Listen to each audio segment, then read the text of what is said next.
alors ti pot ko pot pu do we ti ta pha ko ti ko ga to pu do we ti ta na nyai ni ye hi ne ta ko so le khau so online อะ ta ko so ta kha ta ko so ta khai ne a we kwe la we da khu to te we da leพารงนักเรียนไม่มีใครรับครูสุดทนตั้งกล้องจับลักไข่ต้มเกลี้ยงแผงอึ้งภาพชัดหัวขโมยโผล่เอาไว้นี่มีตากระสอบขุดโตแต่ไว้ได้เลยปาจูผูเดอเตอร์ลอบานอปามากระชอจูเดอเตอร์ลอบาขอบเลยชอดีคลอนหลอมมากแต่ไว้ได้อาคูดาดอดีเดจูตรัสกันนี่ชอเลยไว้ได้แคมราเลิกขี้เนี่ยเดที่บ้าไว้ได้ปวดเลยเอาโอ้ฮึชอดีคลอนกันอีเปิดท่อไว้ได้เลยแคมราบุนี่หรอตากระสอบกวนเลยไว้ได้แพ้ขี้ขี้เย่ลุยขี้โตขี้ขี้คือแพ้ฮาลอกอเยนารีดอลุยปันนี่นี่หรอว่าตาอีดักดูดไข่เกท่อตานาเปิลก็มาลตาพาลูพาท่อนอเลยจูตระเราไปจูผูติดผ้าอับเบอร์เจอนอตั้งซ่อนในกวยไว้ได้สุเมียเจไว้ได้เลยครูสุดทนตั้งกล้องจับโจรขโมยไข่ต้มเกลี้ยงแผงแต่ผลที่ได้สุดอึ้งเมื่อกล้องบันทึกภาพคนไร้ได้อย่างชัดเจนไม่ใช่ทั้งพันลงนักเรียนก็ไม่ใช่นอตั้งซ่อนนี่เจไว้ได้เลยจูตระเถืออาชอดีคลองหลอมาอาซาลมือบ้านาตัวคนนี่ถือเจวดาว่าจูผู้อ้อนะไม่ว่าคนในพารงแต่เรื่องพารงนี่เจวดาว่า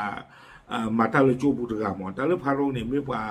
ฮิมูดาพัดดุกันอย่างเลยจูผู้เกี่ยมาว่ากระชอได้ยีเกี่ยว่ากรอตีกรอว่าเกี่ยว่าบัวตาเกี่ยว่าตีนมดึงดาวความยังบ่โดนตาชิตาบ้านกันใช่หมอพารงเนี่ยเด้อหรอว่าจูผู้เนี่ยเด้อหรอว่าเจวดาโอ้หุ่นชอดีคลอว่าด้วยเลยคิดว่าเนี่ยจูตระกันเวลเลชอเราไว้ได้แคมราไม่ขาดขี้ยามันถึงเอาหุ่นได้เลยแต่พี่ยังดูดอกติ่งยาวได้ไม่ว่าโจโพดึงเนี่ยสมัยสีบาจานี่หมอกระเติบแล้วนี่เด้อพอเอาหุ่นได้ต้องไม่ว่าโจโพแต่ไม่ต้องพาโรจิบาจะไม่ได้ตั้งซ้อนนี้กวยไม่ได้สู้เหมือนยาขี้ขี้เย่ลุยกินตัวขี้ขี้คือพอมาตั้งซ้อนนี่เด้อป่าพระต้องไปได้จิตใจอีเดี๋ยวได้โจตระปกควาตะกะเอาไว้สู้รู้ไม่ได้ตาดีตาอูเลยโจกวยไม่ได้มีบ้านมาบกราดตำบลโคกระชัยอำเภอคอนบุรีจังหวัดนครราชสีมานอเลือภาคอีสานตะกปานี่นอเอาไว้เกล้าไว้ได้แต่เราจูตระดอีนี่ตั้งซอเจไว้ได้เลยตั้งกล้องหวังไถ่หัวขโมยไข่ไก่ต้มที่ต้มเอาไว้รับประทานนอเอาไว้ช้อนหลอกเอาไว้ได้แคมรานี่ดีแต่เลยกระติ่งยากระที่บ้าไว้ได้เลยมาตาเล่โอ้คืออาชอดีคลอตะการนี้บ้านนึกคนอะไรแต่ว่าได้เพลาทอคิคิเตอร์ก็เพลปุกุยนี่เด้อนอเพลอัตหาตันนี่จูตระกับเทวดาเลยไข่ที่ต้มเอาไว้หน้าห้องพักหนึ่งแผงถูกขโมยออกจากหม้อต้มหายไปยกแผงตาชอดี้คลอดิตาคลอกาตะกากแค่เลยหรอเพลิดเลยชีเนี่ยนอคลอไว้ได้อุดรนี่เด้อป้าเราขาไว้ได้เพลอาฮิเมียนอจูตระอาฮิเมียเนี่ยเลิกคิดว่าเนี่ยชอดี้คลอล้อมาวิเลจอพิรีเรเธอที่ชอดี้คลอเลยอาคูดาตอนนี้เด้อเทวดาเลิกคิดว่าเนี่ยดีแต่เด้อเอาไว้กติญาบัตาเสือวเอาไว้เลยชอเราไว้ได้เคมรานี่แต่เจ้าใหญ่เทวดากติญาบ้าเอามัวพาหรอไม่มาตัดกันเลยใจนี่วิบล้อนี่เด้อจูตระกันเนี่ยมีเลยครูเจมเนาะมีนอกก็ในเรื่องอนุวิทย์เทียมกระโทก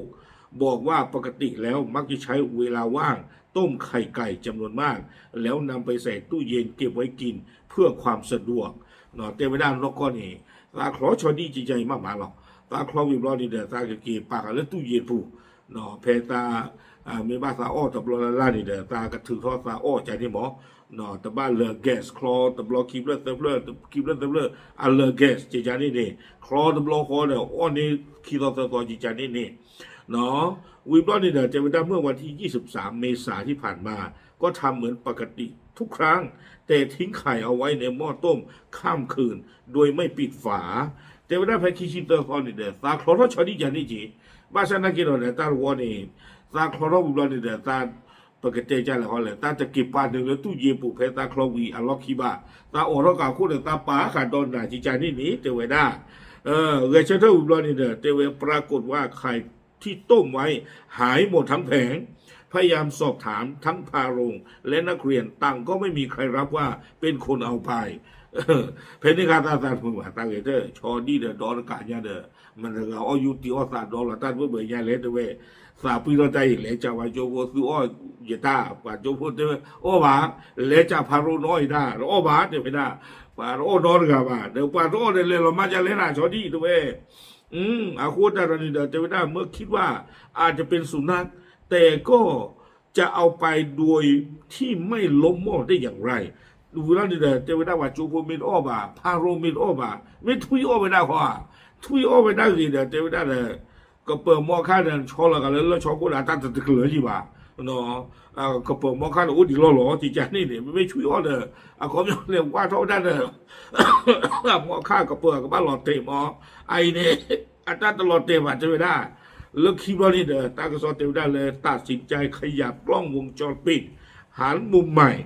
แล้วต้มไข่โชว์กล้อง2 ฟองทิ้งไว้ข้ามคืนแบบเดิมวิบล้อนี้จูตราดกันเนี่ยเวคนหนูท่ออ้อเต็มไปได้ตะบูจีบานอุ้ยแคมราเปล่าจูแคมราหมอเอาไว้แล้ววิ่งหลงแล้วนะแคมราคนนี้เลิศชอดี้คลอล้อนี่เก๋มาใจเอาไว้คลอแล้วไปไว้ได้ชอดี้ขีเปล่าโอ้เราข่าวเวลาคุยอย่างนี้เนี่ยโคกว่าที่ปังจะเตะว่าจูผู้บาจะเตะพารุบาตามมาดีล้อหลอดจะเวลาต้นเตะนอนเจ็บาจะเวลาก็โคกว่าที่ตาก็โคกใช้กว่าละเคมรามูมันตะการเลยไม่ปานการล้อเนี่ยเขาเมียก็บ้าเปิดหมอก็บ้าให้โอตาต่อหลอจะเวลาเนาะเทวดาเลยเพื่อจับขโมยให้ได้แบบคาหนังคาเขา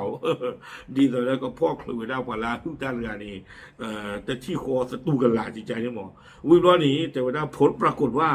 เวลาประมาณตี 5:50ก็พบหัวขโมยเทวดาเพนิหรอ我可以那里不的也去没玩了哩，那他过开没玩了哩，不然后咱个还不了哩，对不对？没打个呀，对不对？แต่ไม่พางยอแต่ไม่ทุยแล้วบ้านแล้วจว่าขาดไม่ได้ซึ่งเป็นอีกาเนี่ยนะมาคาบไข่ต้มไปก่อน1 ฟองจว่าขาดแฮปเปอร์แล้วพี่เนาะเฮ็ดเนี่ยเฮ็ดปีเข้าไปได้ซาชอดี้คลอนี่ตัวคุณตัวเพลเนาะเพยนารีมันนี่เยชีนี่วิบล้อนี้แต่เวลาก่อนที่จะกลับมาเอาอีกฟองในเวลา6:19 นาทีลองมากกันต่อคือนารีที่ชีคุยมันนี่เฮเปอร์ทกาลีน่ะเกจอกันตาชอดี้คลอตัวเพลกันด้วยเพื่อให้คีเพลเนี่ยรวยลี่ด้วยได้เนาะซึ่งไม่คิดมาก่อนว่าหัวขโมยไข่ต้มรายนี้จะเป็นเจ้ากาข้างบ้านนี้เองตากซ้อนในเคยเวลาตื่นแบบนี้หรอเทวดาปัวจูตราเทวดาชมโนเจ็บอ่ะเนาะแต่ชมโนที่เจ็บอ่ะแล้วปัวคือชอดีเนี่ยเกวดาจว่าขาลาอุลจูกระปุนี่เทวดาตากิตากรุเนี่ยกวยดาตื่นแบบนี้หรอพิจารณากันท่อเดี๋ยวปัวจูพูดตราเดี๋ยวพารุไปนี่คือตาชอดีกับงามุนนอที่เทวดามินตาเกียก็เติมมาแล้วจว่าขาแต่กิตาบ้านนอนกันเลยเนาะตาเนี่ยแคมราไม่รู้ว่านี่ชมดาอย่าชมดาบอกแคมราไม่รู้ว่านี่เอาไว้ในว่าจูพูดกับบาตูตานาตาพ่อจะจูตาเอามูหรอพารุนักกีกับบาตาชมก็มาจะจูตาเอามูหรอบ้ามแต่แล้วจูตราเนี่ยก็ชมได้หรอกปาเรื่อยโอ้ไม่ได้หรอกนี่จะหรอบ้าเนาะจะหรอบ้าคุณแต่ละเรื่องจูตราซาบุนี่กับบ้าโอ้ทอขาทอมูหรอปาจูพูอ้อตาชอดีปาจูพูอ้อตาชอดีก็เตะหล่อจูหล่อข้าวได้จานี่นี่หรอบ้านนักกีฬานี่เด้อกูเนี่ยเนาะคือไม่ได้เลยเทคโนโลยีเนาะข้าขอไม่ได้แคมราบล้อนี่เนาะที่บ้านนะโอ้ปาร์กาเป็นตาเลียจว่าขาเปิดเอาโอ้นอกคือละเนาะกิจเราได้ตัวกุตเพลเฮียนาริมันเยชีลองมาแต่เจ้าผู้บ้านมันดีชีกิชีเฮเปิดเอาหน่อยคือนาริชีคุยมันนี่มากก็ดอกไว้ตัวเพลโอ้บอกคือจะเลิกว่าไว้ข้อมือเดี๋ยวไว้ได้โอเคเอาไว้นี่เด้อไม่ไว้ได้ตากระสอลาเกระไว้ได้ตาลีอยู่ก็เลยจูตัวเพลชอนี่คลอตาลีเนาะเอาไว้นี่เด้อเลิกคิดว่านี่เด้อปกติที่มาเลิกกระเตอเกี่ยเดี๋ยวตากระสอกกระเตอเลยเดี๋ยวตากุนขยะมาตีตาตาอยู่ป้าตาเตอาทอกดอตาดอไตเนาะแกป้าตากูเดียขอว่าที่อย่าก็กูพาทอกว่าเลยแค่มันรำอย่างนี้จะเห็นอาตาเพื่อนได้ยาลีอย่า ready ค่ะตาลีก็กูลี အခြေတရားတကူလည်းမဲမပ်တာဒီလေโอเคတော့ဘူးတော့ဝဲဒီနော်အဝဲမေဝဒတိုက်တက်လို့လာကဲရတာလေကျိုးတဖလပူကျိုးဝါကောက်ဟူကျိုးတရာအချော်ဒီခလောနေလောဒီတညာတီဖို့ကိုဟိုတယ်လာတမ်လို့